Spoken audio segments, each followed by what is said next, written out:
హ్యావియర్స్ అందరికీ నమస్కారం అండి. ఈరోజు మంచి మాట కార్యక్రమంలో ఒక మంచి కరెంట్ టాపిక్. ఈరోజు ఏమి నేను సూక్తి ఇట్లాంటిది ఏమీ చెప్పట్లేదండి. ఈరోజు ఏంటంటే మన పిల్లలకి ఎడిక్ట్ అయినటువంటి కొన్ని అలవాట్లని ఎలా మనందరం కలిసి మాన్పించాలి అనేటటువంటి అంశం మీద నాకు మాట్లాడాలనిపించింది. ఏంటంటే స్క్రీన్ టైంకి దూరం చేయటం ఎలా. ఇది చాలామంది మనము ఎదుర్కొంటున్నటువంటి సమస్య. పిల్లల్లో ఇంటికి వచ్చిన దగ్గర నుంచి ఫోన్ ఇవ్వకపోతే ఏడుస్తాడు.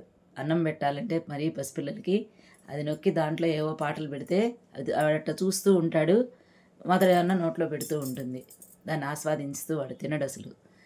మరి ఈ అలవాటుని ఎట్లా మాన్పించాలి మనం అని చెప్పినంటే నాకు తోచినటువంటి ఉపాయం చెప్తున్నానండి. ఫస్ట్ ఆఫ్ ఆల్ వాళ్ళు వచ్చేటప్పటికి మనం ఫోన్ చూడకుండా ఉండాలండి. మొట్టమొదట మనం చూస్తూ వాళ్ళని చూడొద్దంటే పిల్లలు ఎప్పుడూ వినరండి.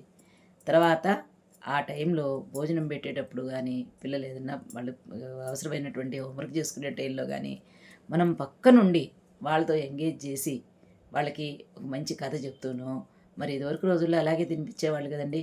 పిల్లలు ఎప్పుడైనా కానీ మట్టి కుండలండి, వాళ్ళు మట్టి లాంటి స్వభావం. మట్టి ఎలా మనం షేప్ చేస్తే అలా అవుతుంది. సో వాళ్ళతో పాటు మనం పార్టిసిపేట్ చేస్తూ వాళ్ళని దగ్గరికి తీసుకొని లాలిస్తూ బుజ్జగిస్తూ కథలు చెప్తూ మనం కనుక పెడితే వాళ్ళు మన కథలు కనుక వాళ్ళల్లో ఉత్సాహాన్ని రేకెత్తిస్తే వాళ్ళు అసలు ఇంకా ఫోన్ చూడమన్నా చూడరండి. ఎందుకంటే వినటము అనేటటువంటిది వాళ్ళు బ్రెయిన్తో ఆలోచిస్తారు కాబట్టి వినేటప్పుడు అది ఇంకా వాళ్ళకి ఎంజాయ్మెంట్ ఎక్కువ వస్తుంది చూసేదానికంటే కూడా.